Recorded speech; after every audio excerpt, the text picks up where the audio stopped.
Hi నమస్తే, welcome to my channel Hema kitchen and crafts. ఈరోజు ఈ వీడియోలో ఇంట్లోనే క్యారెట్ జ్యూస్ ఎలా ప్రిపేర్ చేసుకోవాలో ఈ వీడియోలో చూద్దాం.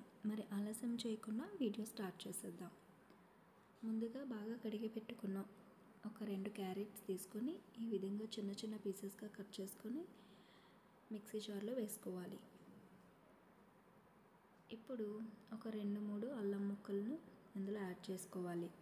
ఇలా యాడ్ చేసుకున్న తర్వాత ఒక హాఫ్ కప్ని షుగర్ని మనం ఇందులో వేసుకోవాలి.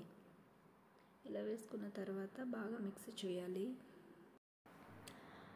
ఇప్పుడు ఒక గ్లాస్ వాటర్ తీసుకొని అందులో యాడ్ చేసుకోవాలి. ఇలా యాడ్ చేసుకున్న తర్వాత మళ్ళీ మిక్సీ చేసుకోవాలి. ఫైనల్గా క్యారెట్ జ్యూస్ అనేది మనకి రెడీ అయిపోయింది. ఈ క్యారెట్ జ్యూస్ని మనం ఫిల్టర్ చేసి తీసుకోవచ్చు, లేదంటే ఫిల్టర్ చేయకుండా ఈ విధంగా కూడా తీసుకోవచ్చు. నేనైతే ఫిల్టర్ చేయలేదు.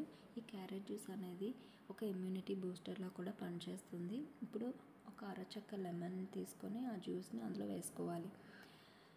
ఇలా వేసుకున్న తర్వాత మిక్స్ చేయాలి. చూసారు కదా ఫ్రెండ్స్, క్యారెట్ జ్యూస్ని సింపుల్గా ఇంట్లో ఎలా ప్రిపేర్ చేసుకోవాలో. మరి ఆలస్యం చేయకుండా మీరు కూడా మీ ఇంట్లో ఒక్కసారి ట్రై చేసి చూడండి. అలాగే మీ ఫ్యామిలీ ఫ్రెండ్స్కి షేర్ చేయండి. ఈ వీడియో కనుక మీకు నచ్చినట్లయితే లైక్ చేయండి, షేర్ చేయండి, సబ్స్క్రైబ్ చేయడం మాత్రం మర్చిపోవద్దు. నా ఛానల్ని ఎవరైతే ఫస్ట్ టైం చూస్తున్నారో వాళ్ళు సబ్స్క్రైబ్ చేసుకోండి. మరిన్ని వీడియోస్ కోసం stay tune to my channel. Thank you for watching.